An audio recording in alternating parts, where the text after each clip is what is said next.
Kinger has been inside the Digital Circus since 1999. That is over 18 years. 18 years of watching every single person around him slowly lose their mind and turn into an uncontrollable monster. 18 years of watching friends disappear one by one. 18 years completely alone, in a place that was never meant to be a home. And according to a chilling theory backed by the actual timeline of this show, Kinger is never going to abstract. He is never going to lose his mind. He is simply going to wander through the ruins of a completely empty digital circus, forever, alone, the last one standing. But before we get to that devastating ending, we need to go back to the very beginning, because today we are building the complete and final timeline of every single character who ever entered the Digital Circus, from 1999 all the way to 2022. Who came first? Who lasted the longest? Who broke the fastest? And why each and every one of them lost the battle against this digital prison? Some of these stories are heartbreaking, some are shocking, and one of them, the very last one, is going to stay with you long after this video ends. Stay till the very end, because the final entry in this timeline is the darkest thing the Digital Circus has ever shown us. We need to start at the very beginning, not with the characters, but with the Digital Circus itself. According to what we learned in Episode 8, the Digital Circus first appeared in 1996. That was the year Kane was placed into the system by CNA employees. For 3 years, the Digital Circus existed, but it was empty. No characters, no residents, just Kane building and shaping a world that nobody was living in yet. And then, in 1999, everything changed. The first human consciousness was transferred into the Digital Circus, and that person was Scratch. Scratch is one of the most important and most tragic figures in this entire story. He was not just any random person pulled off the street. Scratch was a genius, a programmer so brilliant that he essentially led the development of Kane himself. Kinger has spoken about Scratch's abilities in a way that makes it clear this was not a normal mind. This was someone operating at a level far beyond everyone else around him. And yet, despite all of that brilliance, or perhaps because of it, Scratch ended up becoming a victim of his own creation. We know he was terminally ill. He had been diagnosed with a brain tumor. There is a theory that Scratch may have deliberately chosen to enter the Digital Circus, to escape death, to achieve a kind of immortality in the digital world.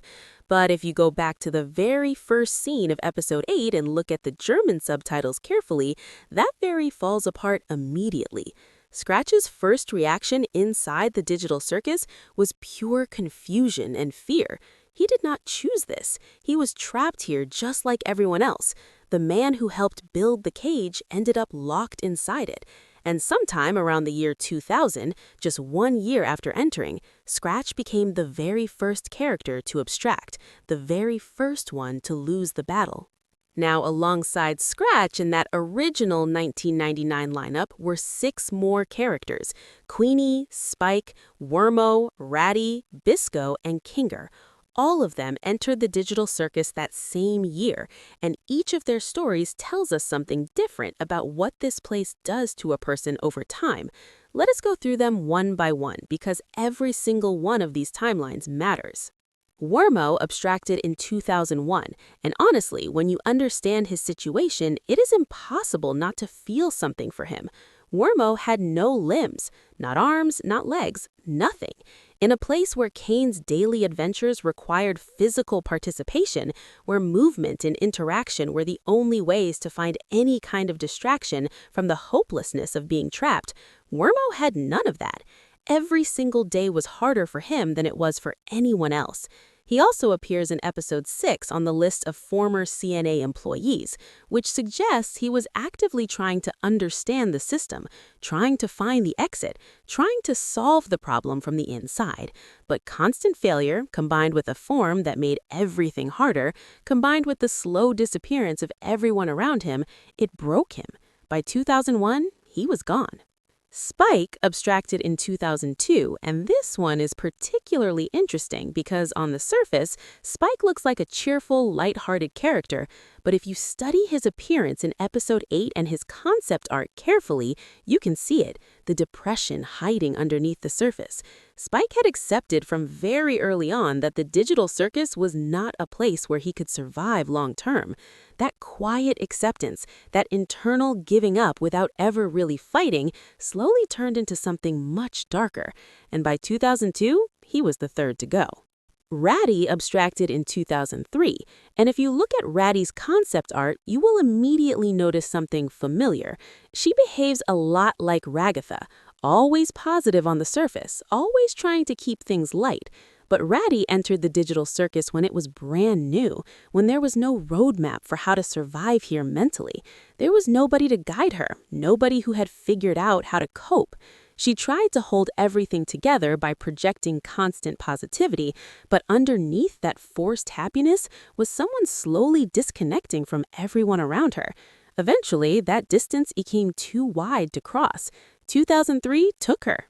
Bisco lasted until 2005, and the reason he lasted longer than the others is actually quite simple. He was genuinely positive, not forced positivity like Ratty, not performed happiness, real, authentic warmth. In many ways, Bisco feels like an earlier version of Kofmo, someone who actually tried to find joy inside this broken place, rather than just pretending to. But even genuine positivity has a breaking point. Watching everyone around you, people you cared about, turning into monsters one by one, that wears you down eventually. Not from hopelessness, not from depression, just from grief, pure accumulated grief. And by 2005, even Bisco could not carry that weight anymore. Then came one of the most painful stretches in this entire timeline.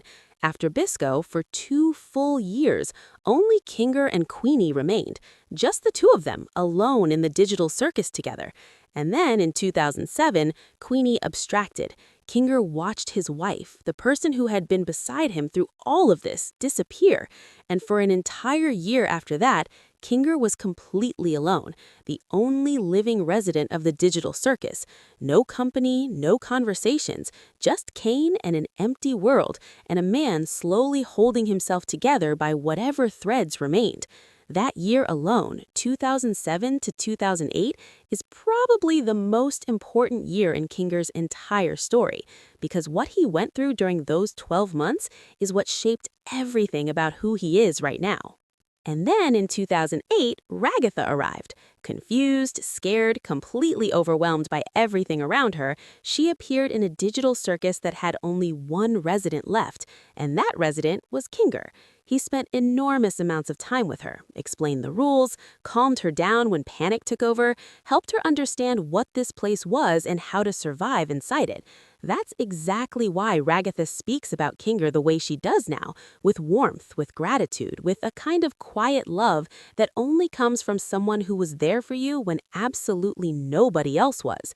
Kinger saved Ragatha, not from the digital circus, but from herself.